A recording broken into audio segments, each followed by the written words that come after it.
Welcome to today's Explainer. We're jumping right into a pretty intense but absolutely crucial topic today.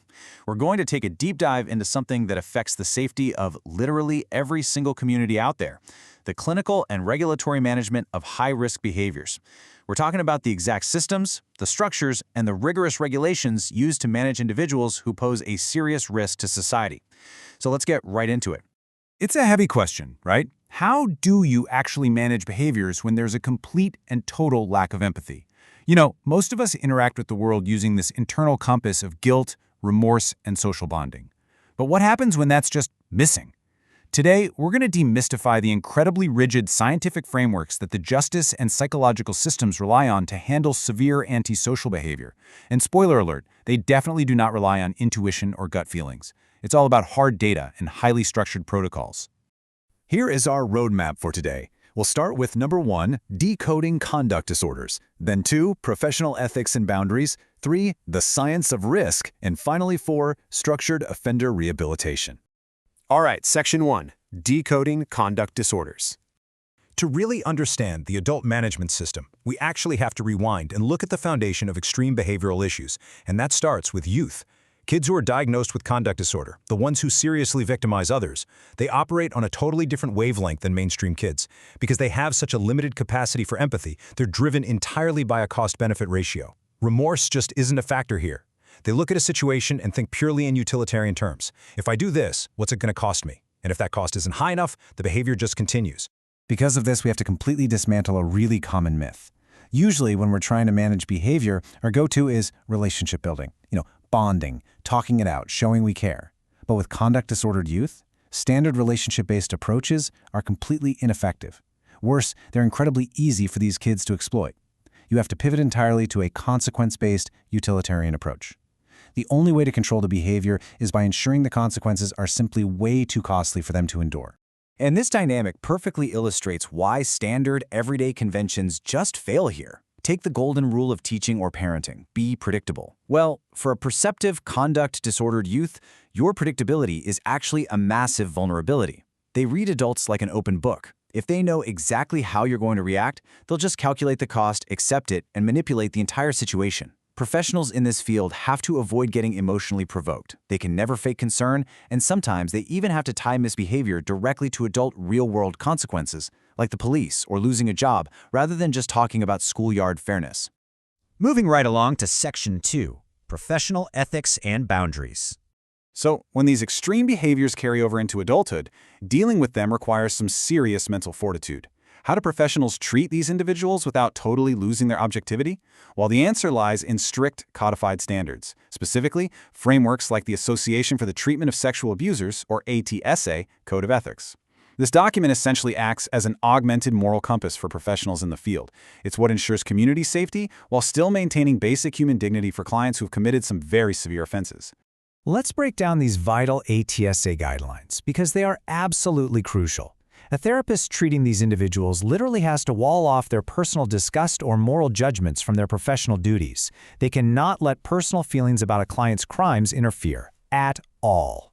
On top of that, they are strictly forbidden from engaging in dual relationships, so no bartering for services or anything that could compromise their objectivity. And it's also considered highly unethical for them to conduct evaluations just to determine guilt or innocence. Their job is strictly assessment and treatment, period. Okay, on to Section 3, the science of risk. Now that we have objective professionals in place, how do they actually measure the danger someone poses to the community? It's honestly fascinating how incredibly structured this is. The California Department of Corrections and Rehabilitation, or CDCR, uses a combination of 3 highly researched tools to get the full picture. First up is the Static 99R, which looks at unchangeable static history. Second, the STABL 2000, and this measures dynamic, changeable factors, things like substance abuse, deviant interests, or poor self-regulation. And finally, the LS/CMI, which specifically assesses overall violence risk. By putting all these together like a giant puzzle, they completely replace subjective guessing with highly structured clinical judgment. And why do they rely so heavily on these specific tools? Because the data is just staggering. Back in 2014, a California study looked at the Static 99R tool, and it accurately predicted who would commit a new offense in about 82% of cases. That is a massive success rate. It proved that high-risk individuals had a recidivism rate of over 29%, while low-risk individuals were sitting at just 1.6%. So risk measurement in this pipeline isn't a hunch. It is deeply rooted in hard, empirical science. When you look at the actual paperwork used by the CDCR, the level of detail is striking. There are dedicated, highly specific sections for documenting both the static 99R and the stable 2007 scores. It perfectly illustrates that assessing an offender before they're released into the community is a heavily regulated, standardized process. Every single eligible person goes through this exact same rigorous scoring system. And that brings us to our final phase, Section 4, Structured Offender Rehabilitation.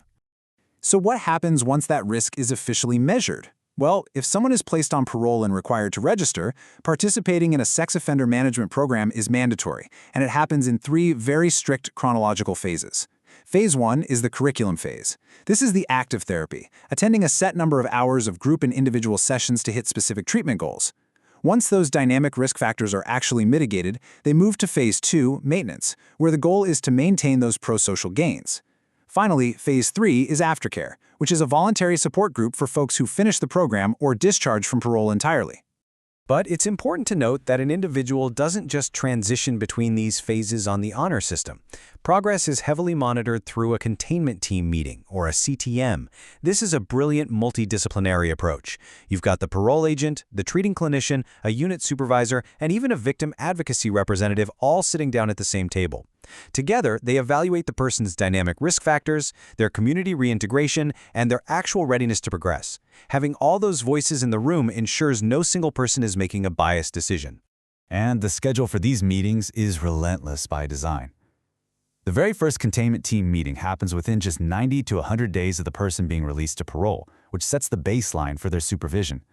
The second meeting happens right at the 1-year mark to verify if statutory program requirements have been satisfied. And after that, these deep dive, multidisciplinary reviews continue at least annually for the entire duration of their supervision. Now, you might be wondering, wait, what if someone just lies to their therapist to breeze through the phases? Well, that is exactly where mandatory polygraph testing comes in. Regulations mandate routine polygraph testing to measure physiological responses and catch any deception regarding maintenance, instant offenses, or sexual history. The containment team absolutely does not just take treatment progress on faith, they actively and scientifically verify it. If the containment team decides a person just isn't ready to finish the program, they must have objective, good cause to hold them back. Again, it's not based on a gut feeling.